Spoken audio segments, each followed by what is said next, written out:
Ողջույն սիրելի հետևորդներ, այսօր հոկտեմբերի 24-ն է օրը ուրբաթ, USR Media YouTube-յան ալիքում ձեր ուշադրությանն ենք ներկայացնում մինչև այս ժամը տեղի ունեցած կարևոր իրադարձությունները։ Բայց նախքան այդ ցանկալի է որ նյութը լայքի արժանանա, իսկ եթե ալիքի բաժանորդը չեք, ապա սեղմեք subscribe ու միացեք մեզ, կանխավ շնորհակալ եմ։ Եթե ստանում եք սննդի օգնություն, ապա առաջին երկու լուրը հենց ձեզ համար է, կարևոր է իմանալ։ Կոնգրեսի հանրապետականները սկսել են ընդգծել սննդային օգնության լրացուցիչ ծրագրի SNAP ֆինանսական պակասորդը, փորձելով ճնշում գործադրել դեմոկրատների վրա, որպեսզի վերջիններս աջակցեն դադարեցնել կառավարության շարունակական փակումը։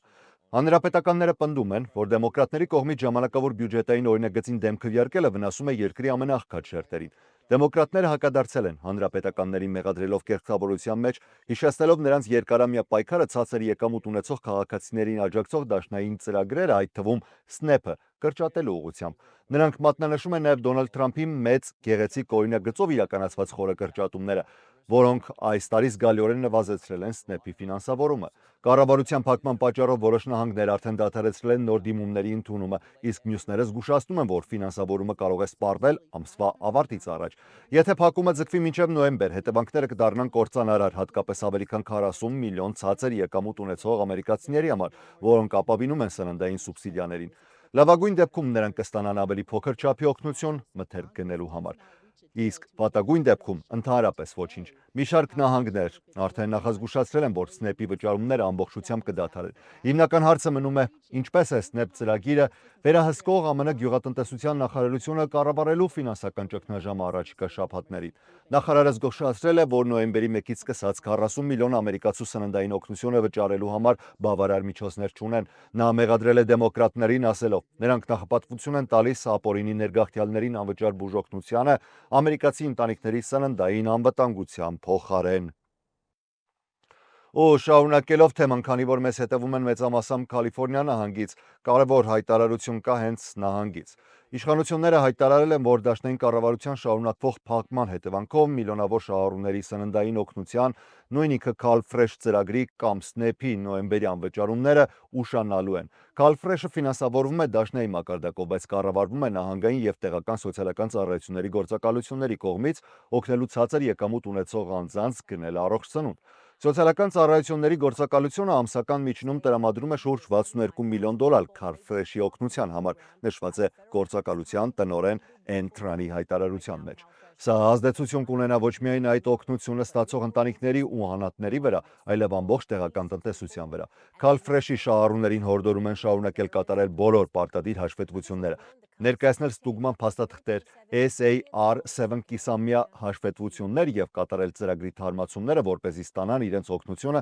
ֆինանսավորման վերականգնման պահին։ Հայտարարության մեջ նշվում է. նոյեմբերյան վճարումները նախատեսվում է հետին ամսաթվով փոխանցել կառավարության վերաբացումից հետո։ Բնակիչները կարող են զանգարել 211 հեռախոսահամարով կամ այցելել 211.ca.org կայք սննդային, բնակարանային կամ կոմունալ ծառայությունների աջակցության համար։ Իշխանությունները հավելել են, որ CalWorks եւ Medical ծրագրերի ֆինանսավորումը ապահովված է մինչև այս տարվա վերջը։ Ավելին, սննդային օգնության ուշացման եւ հնարավոր քայլերի վերաբերյալ մանրամասն տեղեկություններ կարելի է գտնել Կալիֆոռնիայի սոցիալական ծառայությունների դեպարտամենտի պաշտոնական կայքում։ Մնանք նույն նահանգում եւ քաղաքը Լոս Անջելես, այս շրջանի հրշեջ ծառայությունը հայտնում է, որ այսօր առավոտյան մոտ 10:30-ին ահազանգ է ստացվել West Century բուլվարի 4300-րդ հատվածում գտնվող առևտրային շինությունից բարձրացող հրդեհի մասին։ Ժամը 11-ին հրշեջ ծառայությունը հայտարարել է երկրորդ մակարդակի ահազանգ, անցնելով պաշտպանական մարտավարության, ինչը նշանակում է, որ կրակը շատ վտանգավոր է ներսից մարելու համար։ Այս պահին դեռևս պարզ չէ, արդյոք շենքում մարդիկ եղել են, թե ոչ, հետաքննություն է սկսվել։ Պենտագոնի ղեկավար Փիթ Հեքսեթի հայտարարությամբ ԱՄՆ զինուժը կատարել է հերթական հարվածը Կարիբյան ծովում, ենթադրյալ թմրանյութ տեղափոխ նավակին, որի արդյունքում ըստ նրա սպանվել է 6 անձ։ Պենտագոնն այժմ ուղարկում է USS Gerald Ford ավիակիրը հակատրաֆիկային գործողությունները ուժեղացնելու համար։ Կոլումբիայի նախագահն ու մի շարք կոնգրեսականներ հարցեր են բարձրացնում գործողությունների օրինականության, հետախուզական տվյալների եւ իրավական հիմքի վերաբերյալ, իսկ Թրամփը շեշտում է՝ շարունակվելու են հարվածները։ Կոլումբիայի նախագահ Գուստավո Պետրոն հայտարարել է, որ Միացյալ Նահանգների կողմից ֆինանսական օգնության կրճատումը մեծ վնաս չի հասցնելու երկրին։ Նա պնդել է, որ երբեք այդ օգնությունը Կոլումբիայի պետական բյուջեում չի տեսել, քանի որ այն ուղղվում է ոչ կառավարական կազմակերպություններին, որոնք վերահսկվում են հենց Միացյալ Նահանգների կողմից։ Պետրոն հավելել է. Սա այնպիսի օգնություն է, որն ավելի շատ ծառայում է ԱՄՆ աշխատատեղերի պահպանմանը, քան Կոլումբիային։ Այնուամենայնիվ, նա ընդունել է, որ ռազմական ֆինանսավորման փոփոխությունները կարող են ազդեցություն ունենալ։ Ռազմական օգնության մասով կարող են խնդիրներ ունենալ, այն երբեմն օգտագործվել է զենք մատակարարելու համար, երբ դա անհրաժեշտ էր։ Սակայն հիմա զենքի պահեստներ կան լի հնացած ու չօգտագործված զինատեսակներով, որոնք գնվել են ոչ թափանցիկ պայմաններով։ Այդ օգնությունը ստեղծել է նաև կոռուպցիոն խնդիրներ։ Իմ կարծիքով, ես զինված ուժերին պետք է հրանք տամ, որ օգնությունը փոխարինեն ազգային բյուջեով։ Այլ խոսքով, Կոլումբիան ինքն է պատրաստվում գնել իր զենքը։ Կոլումբիան ժամանակին եղել է ԱՄՆ ֆինանսական օգնություն ստացող ամենամեծ երկրներից մեկը արևմտյան կիսագնդում, սակայն այս տարի գնումները կտրուկ կրճատվել են այն բանից հետո, երբ փակվել է ԱՄՆ-ի միջազգային զարգացման գործակալությունը USAID-ին։ Բացի այդ, Թրամփի վարչակազմը դադարեցրել է Կոլումբիայի թմրանյութի դեմ պայքարի հավաստագրումը, ինչը կարող է հիմք հանդիսանալ նոր կրճատումների համար։ Պետրոն բացասաբար է արձագանքել նաև ԱՄՆ-ի ռազմական հարվածներին Կարիբյան ծովում այն նավերի դեմ, որոնք ըստ Վաշինգտոնի օգտագործվում էին թմրանյութերի տեղափոխման համար։ Այդ հարվածների արդյունքում զոհվել են տասնյակ մարդիկ, ինչը լարվածություն է առաջացրել տարածաշրջանում։ Նա խուլիգան է եւ վատ մարդ, այսպես է անդրադարձել այս թեմային Դոնալդ Թրամփը, նշելով Պետրոյին։ Կոլումբիայի կառավարությունը այս հայտարարությունը համարել է վիրավորական։ Թրամփը թեև դեռևս չի բարձրացրել կոլումբիական ապրանքների վրա առկա 10% մաքսատուրքը, սակայն նախազգուշացրել է, որ կարող է ձեռնարկել լուրջ քայլեր երկրի դեմ։ Պետրոն էլ իր հերթին ասել է, որ ամենայն հավանականությամբ Թրամփը չի հարկի նավթն ու ածուխը, որոնք կազմում են Կոլումբիայի ԱՄՆ արտահանման շուրջ 60%-ը։ Նա նաև նշել է, որ Կոլումբիան կարող է գտնել նոր գնորդներ։ Միացյալ Նահանգների նախագահ Դոնալդ Թրամփը հայտարարել է, որ Կանադայի տառևտրային բոլոր բանակցությունները հիմա սառեցվում են։ Նրա հայտարարությունը հաջորդել է այն բանին, երբ Օնտարիոյի նահանգը հրապարակել է գովազդային հոլովակ, որտեղ օգտագործվել են հանրապետական նախագահ Ռոնալդ Ռեյգանի 1987 թվականի ռադիոյի ելույթի ձայնագրությունից մի հատված մաքսատուրքերի դեմ ուղերձով։ Թրամփը հոլովակը անվանել է խաբեբայական, նշելով, որ այն աղավաղել է Ռեյգանի տեսակետները։ Ելույթում Ռեյգանը պաշտպանում էր ազատ, բայց արդար առևտուրը, բացատրելով, թե ինչու էր որոշել մաքսատուրքեր սահմանել ճապոնական ապրանքների վրա առևտրային վեճի ընթացքում։ Սակայն Օնտարիոյի գովազդում ընտրվել էին այն հատվածները, որտեղ Ռեյգանը քննադատում էր մաքսատուրքերը, ասելով, որ դրանք հանգեցնում են աշխատատեղերի կորստի եւ առևտրային պատերազմների։ Ռեյգանի հիմնադրամը արձագանքել է հայտարարելով, որ գովազդում օգտագործվել է ընտրված եւ մոնտաժված աուդիո-վիդեո նյութ եւ որ հիմնադրամը քննարկում է իրավական գործընթացներ Օնտարիոյի դեմ առանց թույլատվության նյութը օգտագործելու համար։ Տարվա սկզբին Թրամփը մաքսատուրքեր էր սահմանել կանադական պողպատի, ալյումինի եւ ավտոմեքենաների վրա։ Կանադան պատասխան քայլեր էր ձեռնարկել։ Այժմ կողմերն աշխատում էին համաձայնության հասնելու ուղղությամբ։ Ռեյգանի ելույթի այն հատվածը, որն օգտագործվել է Օնտարիոյի գովազդում, ամբողջությամբ ներկայացնում եմ ձեր դատին։ Հիշեցնեմ սակայն, որ Ռեյգանը այս ելույթում խոսում էր Ճապոնիայի նկատմամբ մաքսատուրքեր սահմանելու պատճառների մասին։ Սկզբում, երբ ինչ-որ մեկը ասում է, եկեք մաքսատուրքեր սահմանենք օտարերկրյա ապրանքների վրա, դա թվում է որպես հայրենասիրական քայլ ուղղված ամերիկյան արտադրանքի եւ աշխատատեղերի պաշտպանությանը։ Եվ կարճ ժամանակահատվածում դա իսկապես կարող է աշխատել, բայց միայն կարճ ժամանակ։ Այնուհետև սկսվում է տեղի ունենալ հետևյալը։ Ներսում գործող արդյունաբերությունները սկսում են կախված լինել կառավարության պաշտպանությունից, այսինքն բարձր մաքսատուրքերից։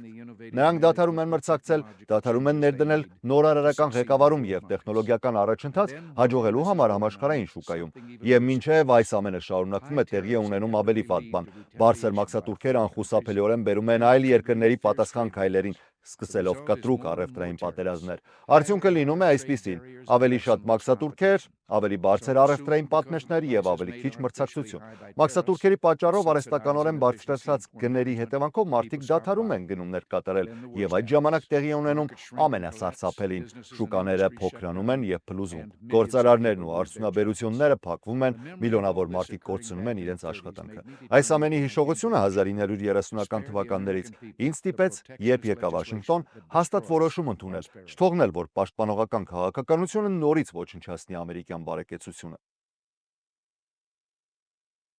Կանադայի վարչապետ Մակ Քարնին արձագանքելով Թրամփի հայտարարությանը ասել է. իդեպ վարչապետը մի փոքր զգուշություն է ցուցաբերել խոսքում, փորձելով չսրել հարաբերությունները։ Մենք չենք կարող վերահսկել Միացյալ Նահանգների առևտրային քաղաքականությունը։ Մենք գիտակցում ենք, որ այդ քաղաքականությունը արմատապես փոխվել է համեմատ 1980-ականների, 90-ականների, 2000-ականների քաղաքականության հետ։ Այժմ այնպիսի իրավիճակ է, որ Միացյալ Նահանգները մաքսատուրքեր է սահմանել իր գրեթե բոլոր առևտրային գործընկերների նկատմամբ տարբեր աստիճաններով։ Եվ հենց այդ համատեքստում մեր պաշտոնյաները, իմ գործընկերները աշխատում են իրենց ամերիկացի գործընկերների հետ մանրամասն եւ կառուցողական բանակցությունների վրա։ Այդ քննարկումները վերաբերում են հատուկ ոլորտներին՝ պողպատին, ալյումինին եւ էներգետիկային, եւ արդեն զգալի առաջընթաց է արձանագրվել։ Մենք պատրաստ ենք շարունակել այդ առաջընթացի վրա կառուցել, երբ ամերիկյան կողմը պատրաստ լինի շարունակել բանակցությունները, քանի որ դա ի վերջո կնպաստի ինչպես Միացյալ Նահանգների աշխատողներին, այնպես էլ Կանադայի քաղաքացիներին եւ երկու երկրների ընտանիքներին։